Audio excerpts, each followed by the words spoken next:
The old man walked in for a simple cup of coffee, but when a young cop saw his skin color, not his story, he made a mistake he would never forget.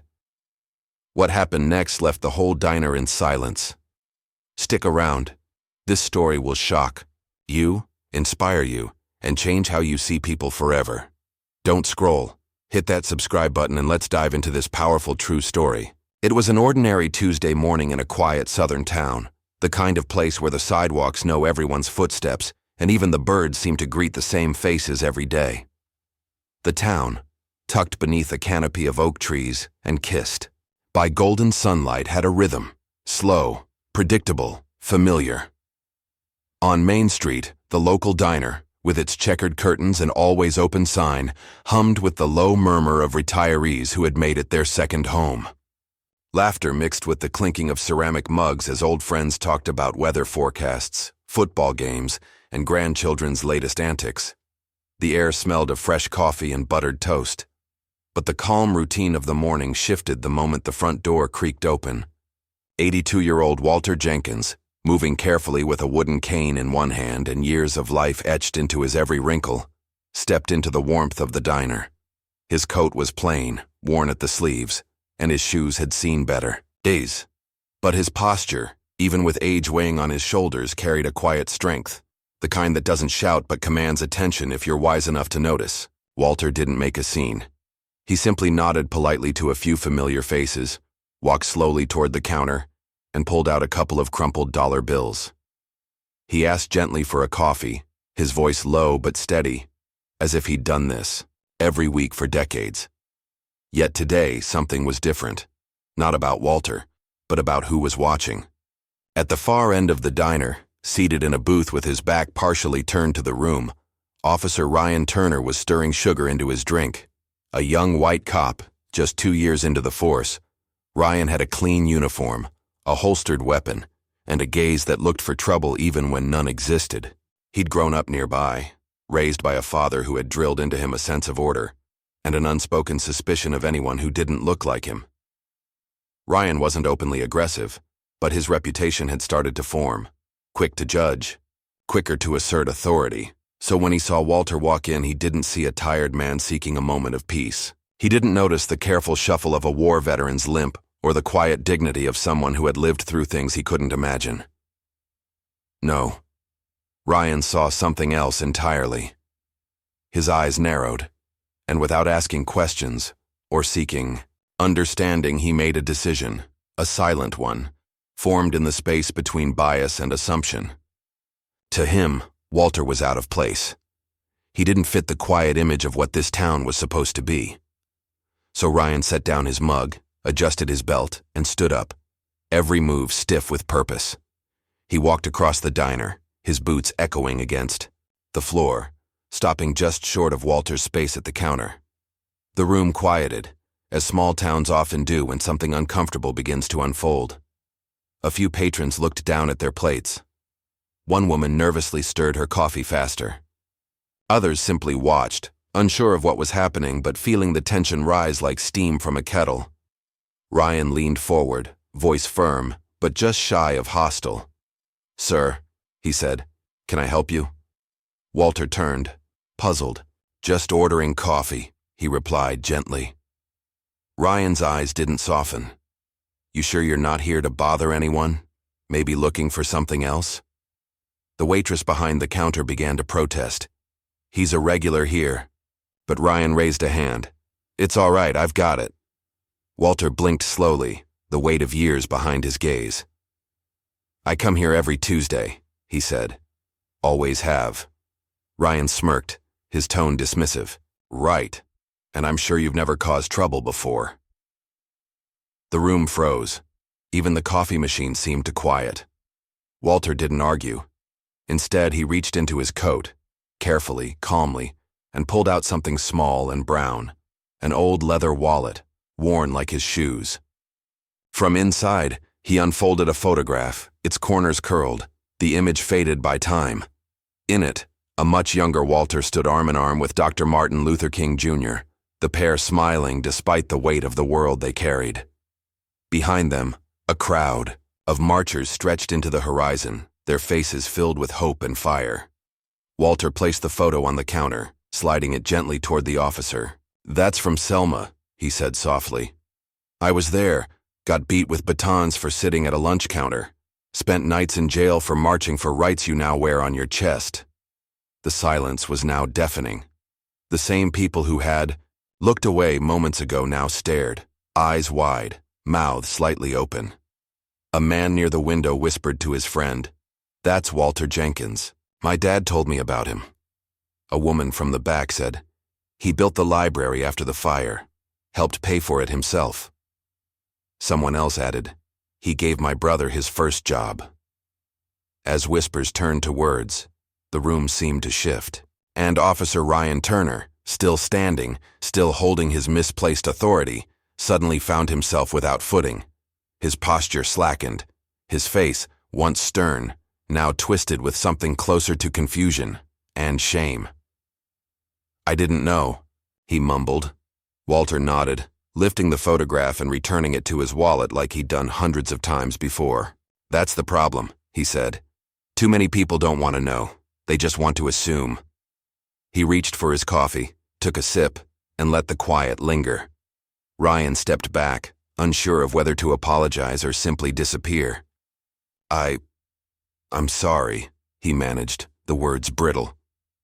Walter didn't respond right away. He looked up, his eyes meeting Ryan's, not with anger but something heavier, disappointment laced with hope.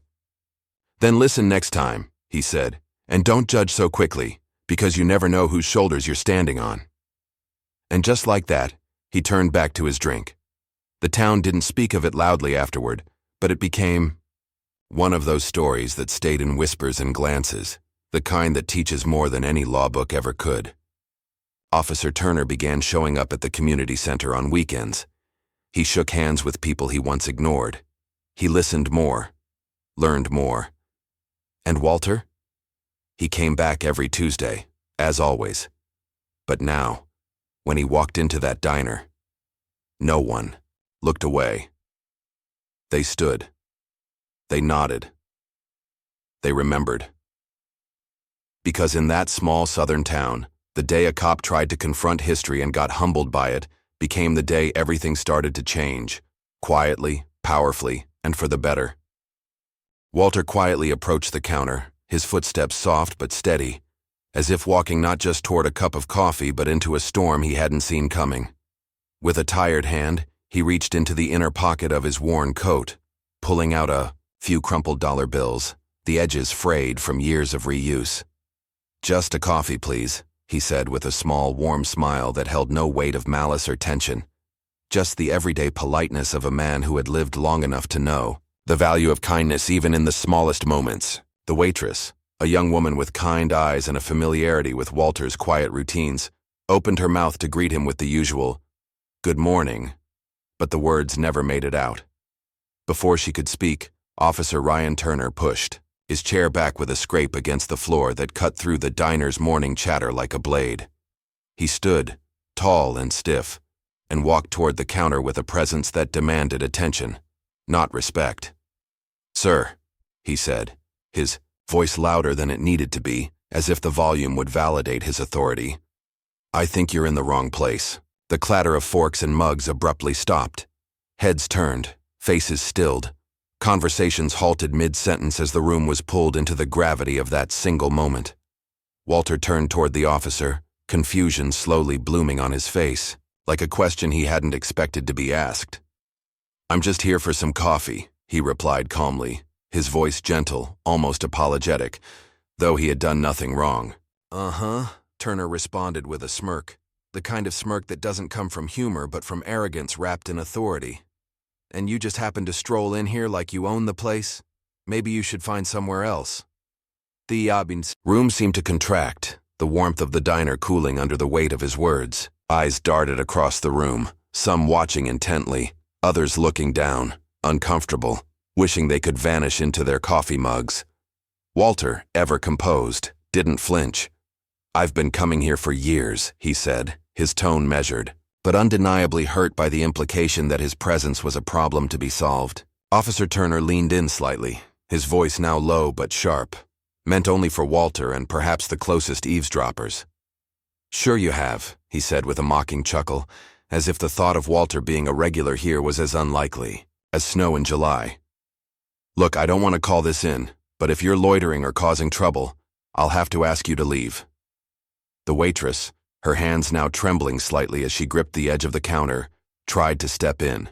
"He's not causing," she began, but Turner snapped around, cutting her off with a curt, "It's fine, I've got it under control." She hesitated, biting her lip, caught between doing what was right and not wanting to provoke an officer. The buzz of quiet discomfort grew heavier, like humidity before a storm. You could feel the tension in your chest. At one table, a middle-aged man stared at his eggs, his fork paused mid-air. At another, an elderly couple glanced at each other, silently communicating their shared unease. No one moved. No one dared. Silence stretched across the diner, not the peaceful kind, but the kind that screams through stillness. And then finally Walter spoke, not with anger, but with the kind of strength that comes from surviving things that would break most men. He stood a little taller despite the ache in his knees, looked the officer in the eye and said, "You wear that badge like it makes you bigger than people, but it's supposed to remind you to serve them." His voice was steady, his gaze unwavering, and suddenly the power in the room began to shift. Not loudly, not with drama, but like a tide turning. "I marched in Alabama," he continued, not as a boast, but as a fact carved into the foundation of who he was. "I watched friends get beaten for sitting at a counter like this. I didn't come here to cause trouble. I came here for a cup of coffee." His words hung in the air, heavy and clear. A few people looked up now, really looked. The man with the egg set down his fork. The couple at the back straightened in their seats. The waitress stepped forward again, this time more sure. "Walter's been coming here every Tuesday for as long as I've worked here," she said, louder now, voice firmer, "and probably long before that." Officer Turner's jaw clenched, but for the first time, uncertainty flickered in his eyes. The story he had written in his mind, the one where Walter was a suspicious presence, no longer fit. He glanced around the room, noticing the shift in the air.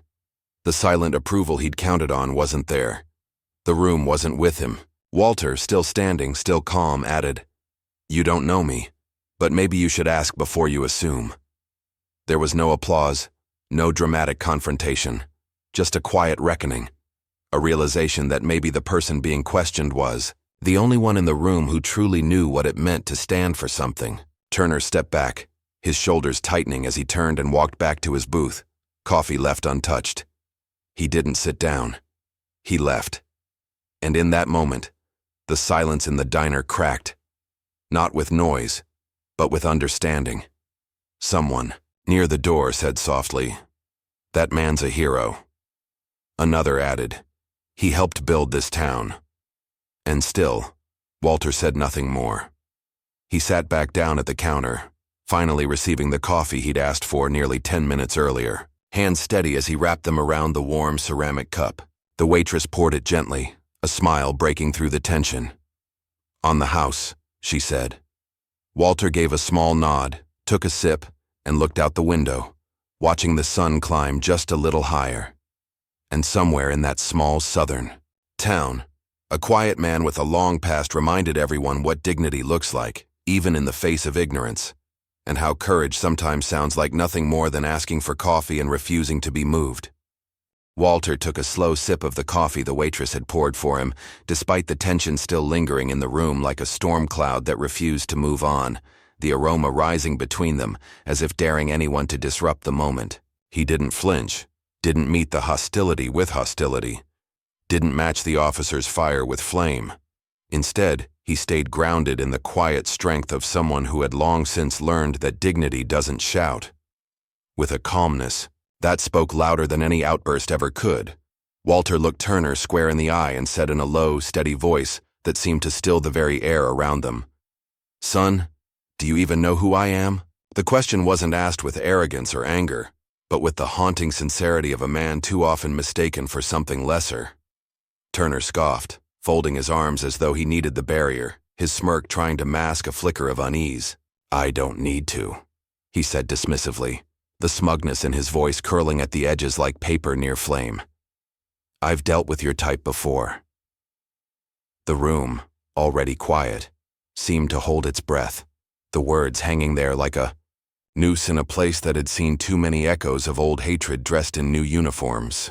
Walter's brow furrowed, not in surprise but in the deep, tired recognition of a pattern he knew too well. "My type?" he asked, slowly, not as a challenge but as a mirror held up to Turner's assumptions. The officer didn't hesitate, didn't backtrack. "You know, people who think the rules don't apply to them," he said, louder now, his voice deliberately projected for the room, as if seeking validation from those who had fallen back into uncomfortable silence. Walter nodded slowly, his fingers still wrapped around the warm mug, the weight of years pressing on his shoulders like an invisible coat of memories and battle scars. "You're right about one thing," he said, and his voice was so steady, so unwavering, it made the words hit harder. "I don't think the rules apply to me. I know they didn't apply when I marched for your freedom." His words cut through the diner like a blade of truth so sharp it took a moment for the sting to register. The chatter hadn't returned, the coffee mugs stayed on the tables and no one dared take a breath too loud. Turner blinked, caught off guard by something he hadn't prepared for, a man who spoke not just with authority, but with lived history. "What are you talking about?" the officer asked, his voice now slightly lower, tinged with confusion and perhaps even a small spark of doubt. Walter didn't answer right away.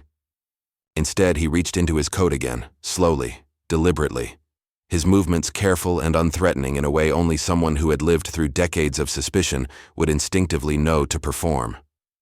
From inside, he pulled out an old worn, leather wallet, edges cracked from decades of use, the kind of wallet that held more than money. It held time and truth and proof. He opened it gently, as if revealing something sacred, and withdrew a small, faded photograph. He held it out, not just to Turner but to anyone watching, the tremble in his hand, not from fear, but from the gravity of what he was about to expose. In the photograph stood a younger version of himself, thinner, determined, standing arm in arm with none other than Dr. Martin Luther King Jr., mid-March on the bloodied roads of Selma, Alabama. The image, though faded by years, burned like a beacon. Turner's smirk vanished. His mouth opened slightly, but no words came out. The recognition, the historical weight of what he was seeing, was undeniable.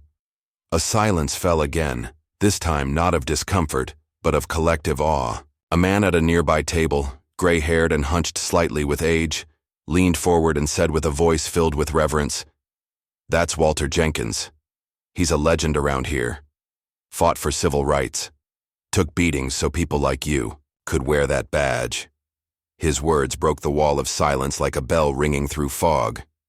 From another corner, a middle-aged woman, her hand still cradling a coffee cup that had long since gone cold, added, "He helped build the community center, started scholarships. I owe my education to him." And then another voice chimed in, and another, each one painting a clearer picture of the man the officer had dared to belittle. They weren't just defending Walter. They were remembering. They were awakening to the reality that history doesn't always come in books or speeches. Sometimes it walks quietly among them, in worn coats and weathered faces, asking only for coffee and peace.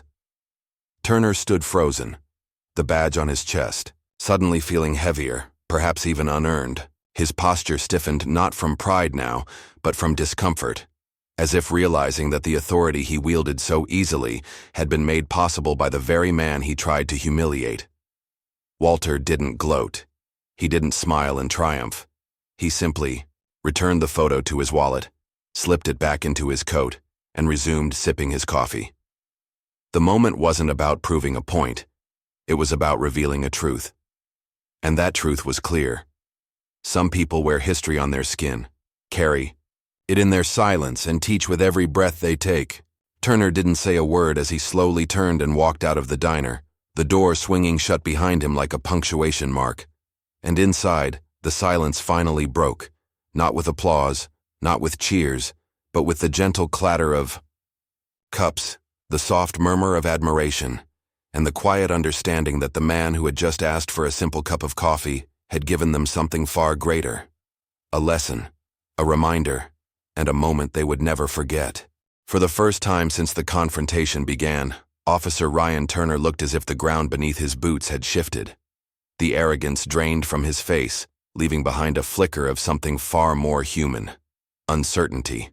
His lips pressed, together as if trying to hold back words he hadn't been taught to say, and the sharp posture he always wore like armor softened slightly, shoulders slumping under the realization that he may have just disrespected a living piece of history. Around them, the diner remained still.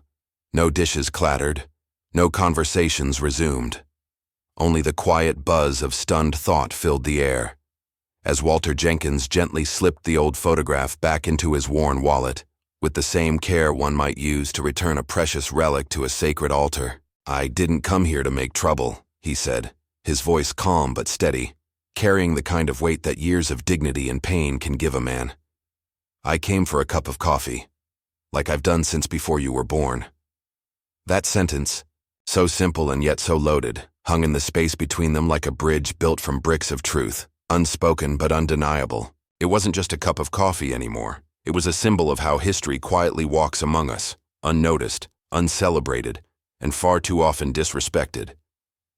Turner's gaze dropped slightly, unable to meet the old man's eyes, as if ashamed that he had almost turned a hero into a suspect simply because of the color of his skin. And now, confronted with the reality of who Walter was, who he had always been, the young officer felt the cold sting of regret creep up his spine. I didn't know," he murmured, not looking at anyone in particular, his voice no longer filled with smugness but with something closer to remorse. Walter gave a slow nod, but not out of satisfaction. "That's the problem," he said, and each word struck with the impact of a hammer wrapped in velvet. "Too many people don't want to know. They see a color, not a person, a stereotype, not a story." His tone wasn't angry. It was tired.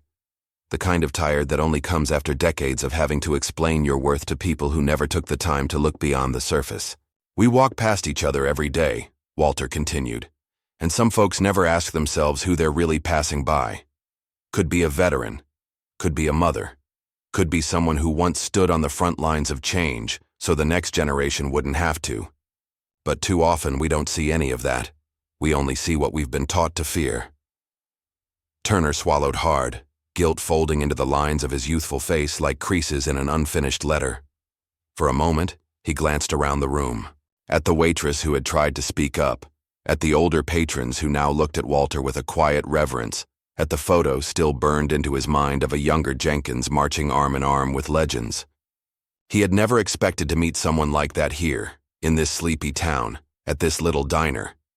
And yet, he had, and almost missed the moment entirely because of his own prejudice. "I'm sorry," Turner said finally, and though the words were small, they rang clear. Walter looked at him, really looked, and what he offered in return wasn't judgment, but something far more powerful: grace. "Then learn from this," he replied, "and treat the next person with more respect, because you never know who they really are." And with that, Walter picked up his cup, took another sip, and returned to his seat, not as a man who had been silenced, but as one who had spoken the truth with quiet strength, once again reminding the world that the past isn't gone. It's sitting right here at the table, waiting to be acknowledged. From that day on, the story of Walter Jenkins and Officer Turner spread through the town like wildfire. Not because Walter ever felt the need to tell it himself, but because the moment was too powerful, too raw, and too real to be silenced. People who had been silent for so long suddenly found their voices, whispering in cafes, speaking boldly in church halls, and sharing quietly in homes. It wasn't just about a coffee or a routine interaction anymore. It was about something far deeper, a reckoning with themselves and the history they had inherited, whether they knew it or not. The simple act of Walter walking into that diner, of standing quietly yet firmly in the face of suspicion and prejudice, had cracked open a door to truth, and once that door was ajar, it became impossible to close. People started asking questions, They hadn't dared to ask before, challenging assumptions they had accepted without thought. And slowly, a wave of change began to ripple through the community. Officer Turner, who had once been so quick to judge and slow to listen, found himself at the center of that change, not because he was forced into it, but because the moment with Walter had shaken something inside him, something he hadn't known was there. He requested diversity training, not as a begrudging formality, but as a genuine effort to understand the world beyond his own narrow view. He began volunteering at the local youth center, reaching out to the very people he had once ignored or dismissed, listening to their stories and sharing his own, vulnerable and open for the first time. Conversations that were once filled with tension and misunderstanding became moments of learning and connection. Turner's transformation wasn't overnight. There were stumbles, moments of doubt and discomfort. But the seed had been planted, and from it grew a new kind of empathy, one born not of obligation, but of real human connection. Meanwhile, Walter continued his quiet routine, arriving at the diner every Tuesday morning just as he always had. But now when he pushed open the door, the atmosphere was different. It wasn't just that the staff greeted him with smiles or that customers nodded respectfully as he passed by. There was something heavier, more profound in the air, a silent acknowledgement that this man who had endured so much and had never sought recognition was no longer invisible. He was honored, not with loud fanfare or grand ceremonies, but with the kind of respect that changes the way a community sees itself.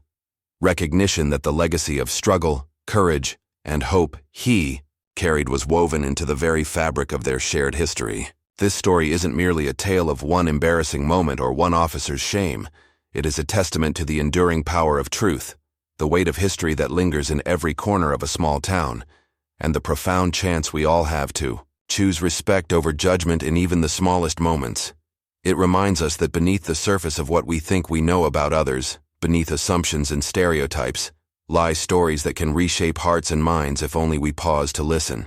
Walter's quiet dignity, his refusal to be defined by prejudice, carried a legacy louder than any shouted protest or headline could. It is a legacy whispered through generations, a reminder that sometimes the quietest people carry the loudest stories.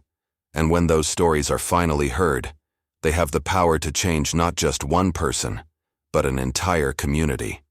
It challenges each of us to ask ourselves who else we might be overlooking, what histories we might be ignoring, and what changes might begin if we simply choose to see beyond color and preconceived notions. The impact of that single morning at the diner did not end with Walter or Turner. It became a spark, small and flickering at first, that grew into a blaze of awareness and hope, lighting a path toward a future where respect is earned not through fear or prejudice, but through understanding and shared humanity. In that way, Walter's story is far from over.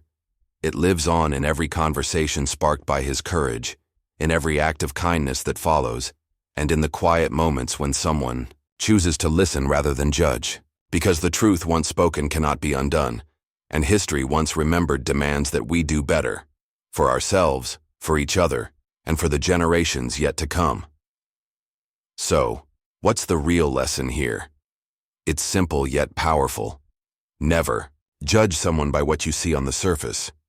Everyone carries a story, a history, a struggle, a legacy that deserves respect and understanding. When we choose empathy over judgment, we open the door to change, not just in others, but in ourselves. And that's a choice we all get to make every single day. If this story touched you, if it made you think or feel even a little differently, then imagine what more we can discover together. Hit that subscribe button and join me on this journey of uncovering powerful stories that challenge how we see the world. Because the more we listen, the more we learn, and the better we become. Don't miss out on stories that might just change your life. Subscribe now and let's keep growing together.